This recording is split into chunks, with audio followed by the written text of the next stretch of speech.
The following video contains step-by-step instructions on how to maintenance the 6 through 8 inch Deringer 30 double-check detector assembly backflow preventer. These are the tools required. Close the number 1 shutoff valve. Close the number 2 shutoff valve.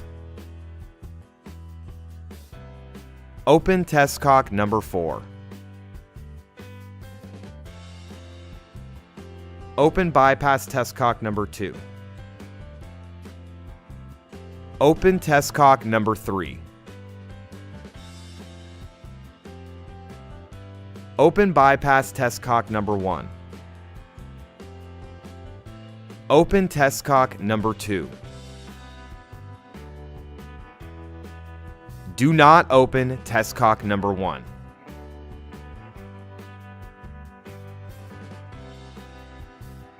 Use an adjustable wrench to loosen the couplings on both sides of the meter. Remove the bypass meter. Examine the meter coupling gaskets for damage and debris. Replace if necessary.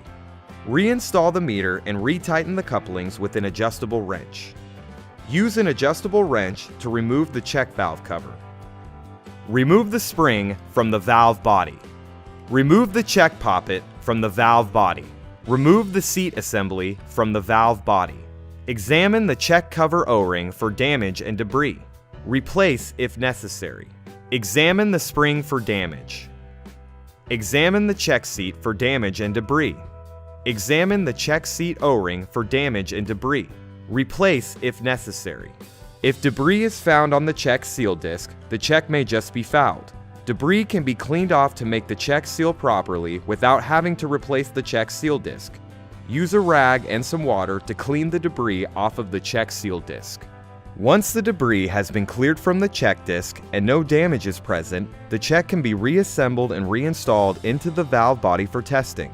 If damage to the check disc has been found, please take the following steps to remove and replace the damaged check disc. Use a Phillips head screwdriver to remove the check disc retaining screw.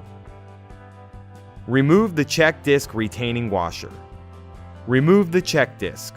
Use a flathead screwdriver if necessary. Install new check disc, making sure it is completely flat inside the check cavity. Reinstall the check disc retaining washer. Use a Phillips head screwdriver to retighten the check disc retaining screw.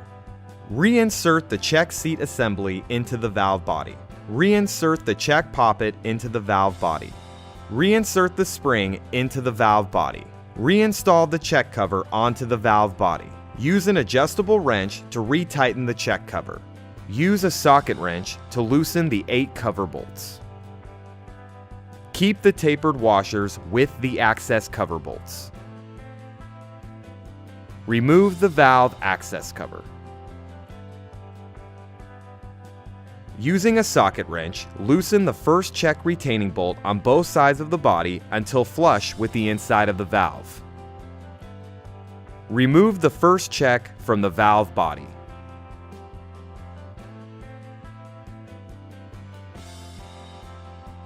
Using a Phillips head screwdriver, loosen the tower screws. Separate the tower assembly from the check seat. If debris is found on the check seal disc, the check may just be fouled. Debris can be cleaned off to make the check seal properly without having to replace the check seal disc. Use a rag and some water to clean the debris off of the check seal disc. Examine the seat for any debris or damage. Examine the seat O-ring for damage and debris. Replace the seat O-ring if necessary. Once the debris has been cleared from the check disc and no damage is present, the check can be reassembled and reinstalled into the valve body for testing. If damage to the check disc has been found, please take the following steps to remove and replace the damaged check disc. Using a Phillips head screwdriver, remove the seal disc retaining screws. Remove the seal disc retainer to expose the disc. Remove the seal disc.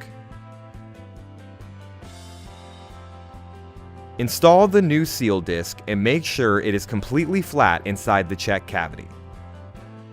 Reinstall the seal disc retainer.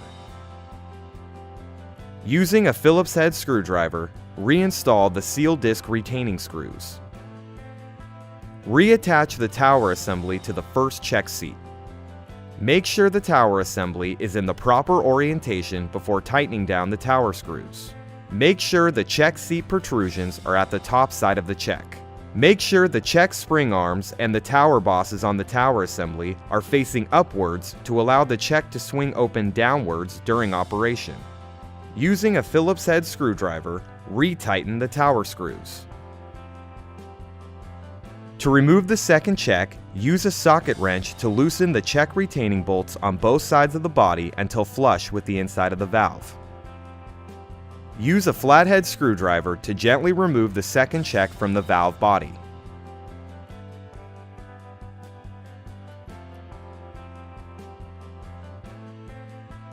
Using a Phillips head screwdriver, loosen the tower screws. Separate the tower assembly from the check seat. If debris is found on the check seal disc, the check may just be fouled. Debris can be cleaned off to make the check seal properly without having to replace the check seal disc. Use a rag and some water to clean the debris off of the check seal disc. Examine the seat for any debris or damage. Examine the seat O-ring for damage and debris. Replace the seat O-ring if necessary. Once the debris has been cleared from the check disc and no damage is present, the check can be reassembled and reinstalled into the valve body for testing. If damage to the check disc has been found, please take the following steps to remove and replace the damaged check disc. Using a Phillips head screwdriver, remove the seal disc retaining screws. Remove the seal disc retainer to expose the disc. Remove the seal disc.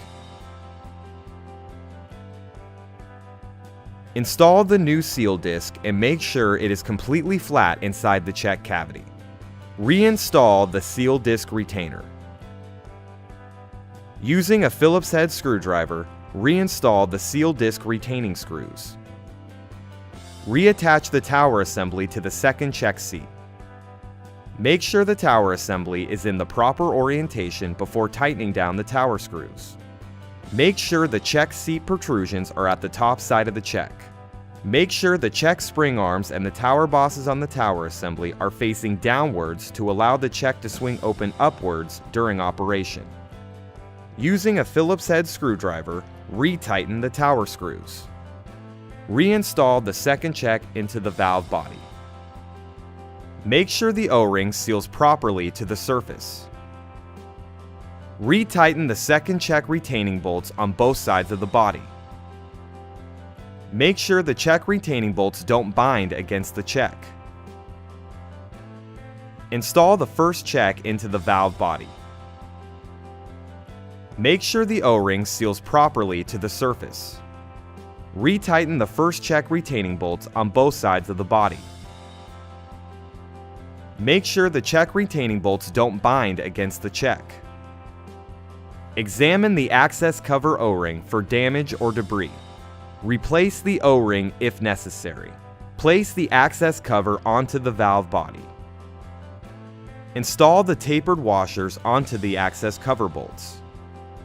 When reinstalling the access cover bolts, engage all 8 cover bolts one thread.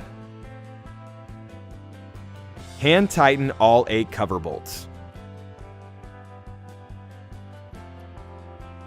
Using a ratchet wrench, tighten down the 4 corner bolts. Tighten down the 4 remaining bolts.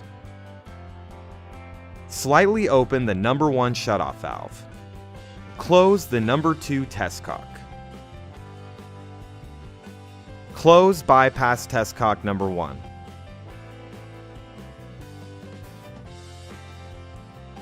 Close the number 3 test cock. Close bypass test cock number 2. Close the number 4 test cock. Fully open the number 1 shutoff valve. Perform a backflow test according to your local regulations to ensure the check valves have been repaired properly. fully open the number 2 shutoff valve.